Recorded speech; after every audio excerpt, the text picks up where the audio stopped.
Hello ફૂડી friends, કૃષ્ણકા kitchen ખજાનામાં તમારું સ્વાગત છે. આજે આપણે એકદમ બેઝિક સૂપ જે બધાને ભાવે એવો ક્રીમ ઓફ ટમેટો જોઈશું. ઘણી વખત આપણે ઘરે બનાવતા હોઈએ છીએ પણ સૂપની અંદર કણી રહી જતી હોય છે.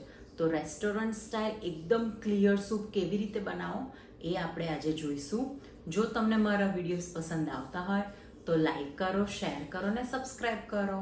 રેસ્ટોરન્ટ સ્ટાઇલ ટમેટો સૂપ બનાવવા માટે સૌથી પહેલાં મેં અહીંયા જે લાંબા ટામેટાં આવે છે એ લીધેલા છે. ગોળ ટામેટાં ખાટા હોય છે તો આપણે ગળપણનું પ્રમાણ વધારે એડ કરવું પડે છે, તો આવી રીતના મેં લાંબા ટામેટાં લીધા છે. હવે ટામેટાને નાના પીસની અંદર કટ કરી દઈશું.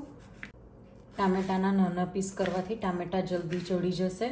મોટા પીસ હશે તો એને ચડતા વાર લાગશે, એટલે આવી રીતના નાના પીસ કરી લેવા. ટોમેટો કટ થઈને રેડી છે. હવે ટોમેટોની અંદર ધાણાની પાછળની ડંડી આવે છે એ આપણે સમારીને લઈશું. ધાણાની ડંડી એડ કરવાથી સૂપની ફ્લેવર ખૂબ જ સરસ આવે છે. તમે ધાણા જો અંદર એડ કરશો તો ટોમેટો સૂપનો કલર એકદમ ડીમ પડી જશે. હવે આપણે પેનની અંદર બટર લઈશું. હવે બટર ઓગળે એટલે એની અંદર અડધો ઇંચ આદુનો ટુકડો છીણીને લઈ લઈશું. તમે આદુની જોડે લસણ પણ અંદર એડ કરી શકો છો, અને ટામેટાં જ્યારે મેં ચોપ કર્યા તો એની અંદર તમે અડધી અથવા તો એક ડુંગળી સમારીને પણ લઈ શકો છો. હવે આદુને બટર સાથે શેકી લઈશું. હવે આપણે ટામેટો એડ કરીશું. હવે અંદર એડ કરીશું સ્વાદ પ્રમાણે મીઠું. પ્રોપર આપણે એને મિક્સ કરી લઈશું. રેસ્ટોરન્ટની અંદર પણ આવી રીતના ઓપન જ ટામેટાને ચડવીને સૂપ બનાવાતો હોય છે. એ લોકો વોકનો યુઝ કરીને સૂપ બનાવે છે.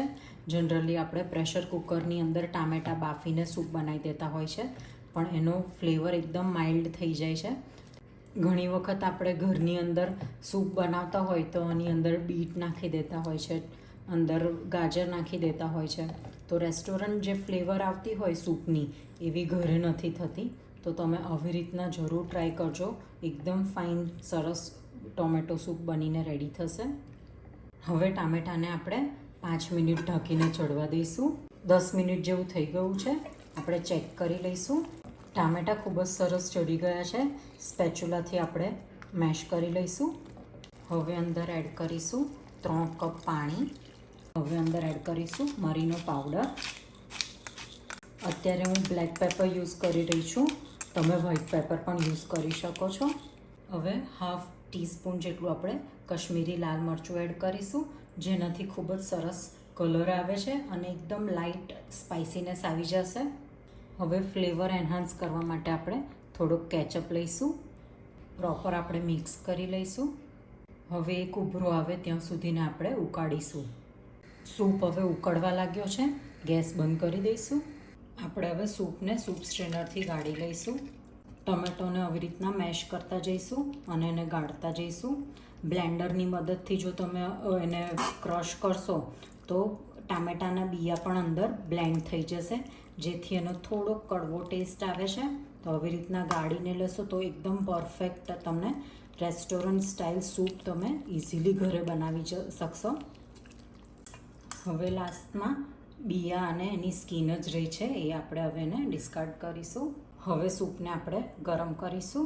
હવે સૂપની અંદર 3 ટેબલ સ્પૂન ખાંડ એડ કરીશું. ખાંડ એડ કરવાથી ટામેટાની ખટાશ બેલેન્સ થઈ જશે. હવે 2 ટેબલ સ્પૂન કોર્નફ્લોર મેં પાણીમાં ડિઝોલ્વ કરીને રાખ્યો હતો, એનું સ્લરી આપણે એડ કરીશું. હવે આપણે મિક્સ કરી લઈએ. કોર્નફ્લોર એડ કરવાથી સૂપનો કલર થોડોક ઓરેન્જીશ થઈ ગયો છે, પણ જેમ કોર્નફ્લોર ચડી જશે એમ અગેન એનો ડાર્ક કલર આવી જશે. હવે 10 મિનિટ સુધીને આપણે સૂપને ઉકળવા દઈશું. સૂપ બનીને રેડી છે. હવે આપણે એને સર્વ કરી દઈશું. તો રેડી છે એકદમ ડિલિશિયસ, એકદમ healthy cream of tomato soup.